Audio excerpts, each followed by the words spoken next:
آپ الگ سے اور کریں. بھائی آپ نے کہا عورتوں کے بارے میں کہ عورتیں مسجد میں بھی آ سکتی، تو اب کیا مسئلہ ہے؟ مسجد میں عورت گھر میں رہی تو اچھا ہے کیا؟ آپ نے بولے باہر بھی آ سکتی، وہ بات بھی صحیح ہے آپ کی، لیکن قرآن بول رہا ہے کہ ایک غیر مرد اور عورت کے آنکھیں مل گئے تو بیچ میں جو تو شیطان اتنے لمحے میں شیطان حائل ہو جاتا. اور پھر دوسری بات، عمر رضی اللہ تعالیٰ عنہ نے جو تو ان کے دور سے جو تو عورتوں کو نماز کو آنا وہ کر دیے تھے، انہوں نے منع کر دیے تھے. بھائی نے اچھا سوال کیا. خواتین کے لیے میں نے کہا مسجد میں نماز یا عیدگاہ ہے. بھائی نے کہا کہ اس سے غلط ملط ہونے کے امکانات بڑھ جاتے ہیں، نظریں ملنے کے امکانات، فتنے کے امکانات بڑھ جاتے ہیں، اور حضرت عمر رضی اللہ عنہ نے جو ہے من کیا تھا. تو یاد رکھیے کچھ چیزیں اس میں ہیں جو ہم کو سمجھنے کی ضرورت ہے، جو غلط فہمیاں ہیں. پہلی چیز، عورت مسجد آ سکتی ہے، عورت عیدگاہ جا سکتی ہے نماز کے لیے، صرف اس وقت اس کو منع کیا جا سکتا ہے جب سماج میں بہت زیادہ فتنہ ہو، جس فتنے کی وجہ سے وہ کہیں بھی نہیں جا سکتی ہو، نہ اسکول جا سکتی، نہ کالج جا سکتی، نہ جو ہے درگاہ جا سکتی، نہ مال جا سکتی، نہ بازار جا سکتی، نہ کہیں نہیں جا سکتی کیونکہ فتنہ ہے. تو لہٰذا اس ماحول میں وہ مسجد بھی نہیں جائیں گی. پھر ہم نے کیا کیا، صرف مسجد اور عیدگاہ چھوڑ کر باقی اجازت ہمیں کہاں منع کیا؟ ایسا کوئی عالم ہے جو بول رہا ہے کہ مال میں عورتیں نہ جائیں؟ ہے ہمت کسی کی فتویٰ دینے کی؟ وہاں تو نظریں کیا نہیں مل رہا. آپ دیکھیے ایک ہی ایسکیلیٹر پہ چڑھ رہے ہیں اوپر، کوئی گر جا رہا ہے تو اس کو اٹھا بھی لے رہا ہے کوئی آ کر بھاگتے ہوئے. درگاہ کے اندر مرد وہاں بیٹھے، عورتیں سامنے بیٹھی ہے، کھانا کھا رہے ہیں، لباس پہن کے جا رہے ہیں کپڑے. وہاں کوئی کہہ رہا ہے کہ درگاہ پہ جانا عورت کا آرام ہے؟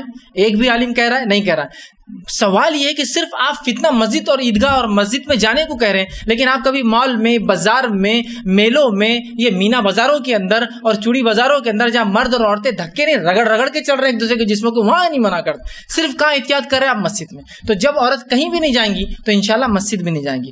رسول اکرم صلی اللہ علیہ وسلم نے اس بات کی وضاحت کی، عورت کے لیے سب سے بہتر مقام وہ اللہ کی رضا سے سب سے قریب تب ہوتی ہے جب اپنے گھر کے سب سے اندر کے کمرے میں ہوتی ہے، سب سے اندر کے میں سب سے زیادہ اپنے رب کی رضا میں ہوتی ہو. یہ بات طے ہے. لیکن وہی صحابیات جن کا ایمان سب سے بلند تھا وہ مسجد میں نماز کو آتی تھی، رسول اللہ کے سامنے آئی، آپ نے منع نہیں کیا، آپ نے ان کو آنے دیا. بلکہ ایک صحابی نے جب روکا تو آپ نے فرمایا اسے نماز کو آنے دو، اور اسی صحابیہ سے کہا لیکن تیرے لیے گھر کے اندر اس کے سب سے اندر کے کمرے میں نماز پڑھنا افضل ہے، اس لیے کہ عورت رب کی رضا میں سب سے زیادہ تب ہوتی ہے جب اپنے گھر کے سب سے اندرونی کمرے میں وہ ہوتی ہے.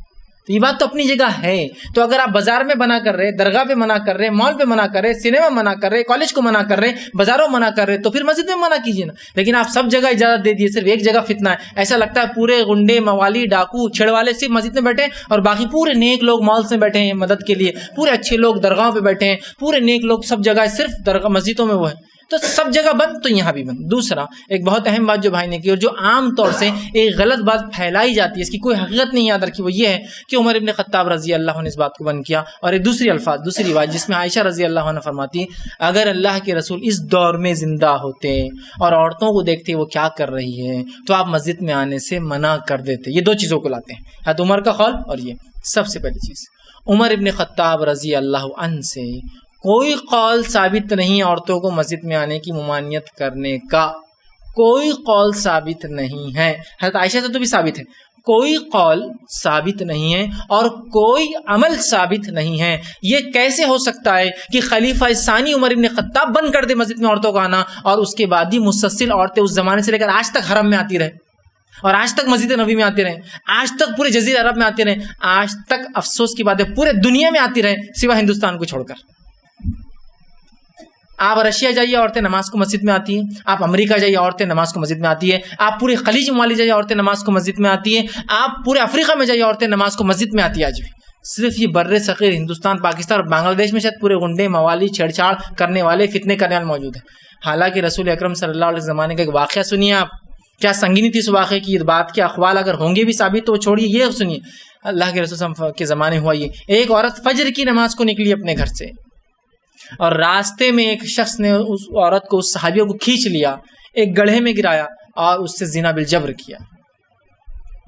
رسول اکرم صلی اللہ علیہ وسلم کی بات لائی گئی، آپ نے اس شخص کو جنہیں زنا بالجبر کیا اس کو سزائے موت دی، اور اس عورت کو بری، مطلب اس کو معصوم قرار دیا اور اس کو آزاد کر دیا. لیکن اس کے بعد کبھی یہ نہیں کہا کہ فجر میں عورت نہیں آئیں گے اس لیے کہ زنا ہو رہا ہے. فتنے کو روکا جائیں گا, شریعت نہیں بدلی جائیں گی. مسجد میں لوگ چھیڑ چھاڑ کر رہے ہیں نا, ان کی ٹانگیں توڑی جائیں گی, شریعت نہیں بدلی جائیں گی.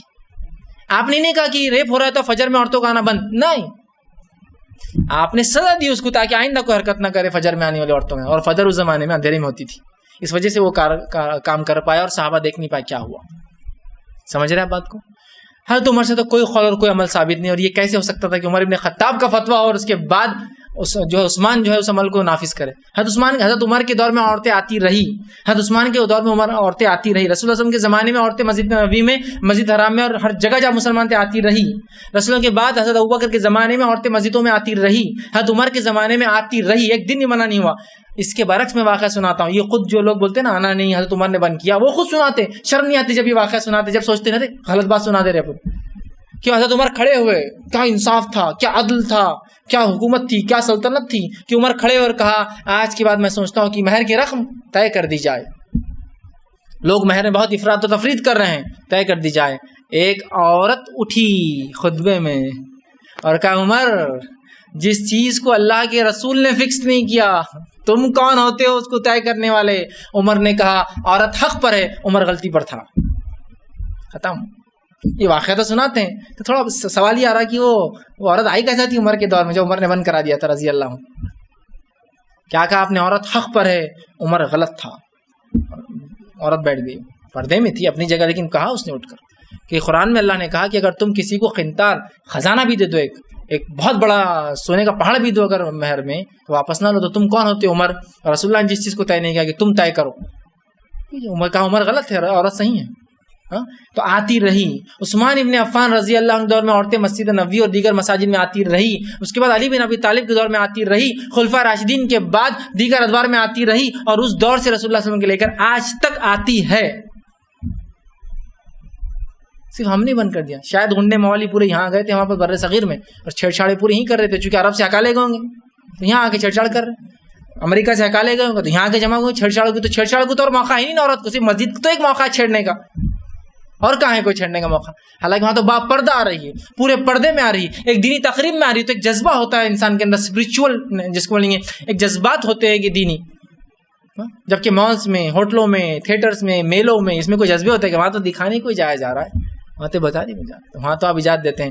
جو علماء یہ کہتے ہیں کہ عورت مسجد نہیں جائیں گی ہندوستان کے ماحول میں فتنے کی وجہ سے, میں ان سے گزارش کروں گا یہ فتویٰ بھی ضرور دے کہ مالس میں بھی نہیں جائیں گی, بازار میں بھی نہیں جائیں گی, درگاہ پر بھی نہیں جائیں گی, بازاروں میں جہاں مرد عورتیں ساتھ ہوتے ہیں, رمضان کی کسی بازار میں نہیں جائیں گی, عیدین کی کسی میلے میں نہیں جائیں گی, کسی میلے ٹھیلے اور کسی پروگرام میں نہیں جائیں گی. یہ بھی دے دیں تو میں تسلیم کر لوں گا کہ بھائی یہ بھی پھر سے سب جگہ چھوڑ کر ایک جگہ بند کرنے سے یہ جو فقدان علم کا آج ہے, عمل کا ہے, یہ اسی وجہ سے بھرا ہوا ہے. تو بھائی نے ایک سوال کیا کہ مسجد میں عورتیں اور آدمیوں کو الگ کرتے, تو ہاں معنی یہی ہے, عورتوں کی مسجد الگ رہتی ہے, آدمیوں کی الگ مسجد رہتی, امام ایک رہتا بس. ایک ساتھ پڑھنے کا مطلب یہ نہیں کہ ایک جگہ. اب حرم میں چونکہ بہت مشکل ہوتا ہے ان کو مینٹین کرنا, ویسے وہ کرتے ہیں, مسجد نبوی میں تو انہوں نے الگ ہی کر کے رکھا. تو نماز مرد عورتیں اگر مسجد میں نماز پڑھیں گی تو اس کا ہرگز یہ مطلب نہیں ہے کہ ساتھ پڑھیں گی. عورتیں اگر مردوں کے ساتھ نماز پڑھیں گی کا مطلب یہ مردوں کی مسجد ہوں گی, عورتوں کی مسجد ہوں گی, امام ایک ہوں گا, دونوں ایک کے پیچھے چلیں گے. لیکن اس کا ہرگز مطلب نہیں کہ مرد عورت ایک ہی مسجد میں جائیں گے, ایک ہی ساتھ نماز پڑھیں گے. ٹھیک ہے, تو الگ سے مراد یہی ہوگا کہ مسجد میں عورت نماز پڑھیں گی مطلب وہ آئیں گی, اس کا راستہ الگ, اس کا طہارت خانہ الگ, اس کا حمام الگ, اس کی نماز کی جگہ الگ, اس کو کوئی نہیں دیکھیں گا, وہاں کوئی مرد نہیں ہوگا, مرد الگ دروازے سے آئیں گا, اس کا وضو خانہ الگ ہوگا, اس کا طہارت خانہ الگ ہوگا, وہ الگ ہوگا, امام ان کا آگے ہوگا, وہ مسجد میں عورتیں پیچھے کھڑی ہوں گی اور نماز پڑھیں گی. یہ معنی ہے اس کا, ساتھ پڑھیں گی یہ معنی نہیں. حرم میں جو ہوتا ہے وہ مجبوریوں کے تحت ہوتا ہے, مسجد نبوی میں چونکہ ایک نظم ہے تو وہاں مینٹین کر پاتے ہیں. حرم میں لاکھوں لوگ ہیں تو کیا ہوتا ہے, عورتیں ایک گروپ بنا لیتی ہے اپنا, 100 200 400 مل گئی تو وہ جماعت کھڑی کر دیتی ہے وہاں. اور چونکہ اتنی تعداد ہے کہ وہاں ممکن ہی نہیں ہوتا کبھی, تو محرم کیا کرتا ہے, عورت ادھر سے کھڑے کر کے کھڑے ہوتا ہے, اس کی محرم ادھر رہتی ہے ادھر, اور ادھر پوری عورتیں دوسری کھڑی ہوئی رہتی. ٹھیک, تو وہاں وہ ہو جاتا ہے مسئلہ. لیکن عام اعتبار سے ایسا نہیں ہوتا ہے. عام دنوں میں آپ مسجد حرام میں بھی جائیں گے تو ان کا الگ ہے, صف الگ ہے, سب الگ ہے. اور مسجد نبوی میں تو ہر بار ہی بہرحال ان کا الگ سسٹم ہوتا ہے. کسی نے بہرحال کسی نے کہا ہماری عمر بہن سوال ہے کہ اسلام میں عورتیں مسجد میں جا کے نماز کیوں نہیں پڑھتی, اور نماز پڑھنے کا طریقہ الگ کیوں ہے, اور عیدگاہ میں کیوں نہیں جاتی؟ قرآن مجید میں بہن کدھر بھی نہیں لکھا ہے کہ عورت مسجد میں نہیں جا سکتی. وہ ہمارے انڈیا پاکستان میں ہے,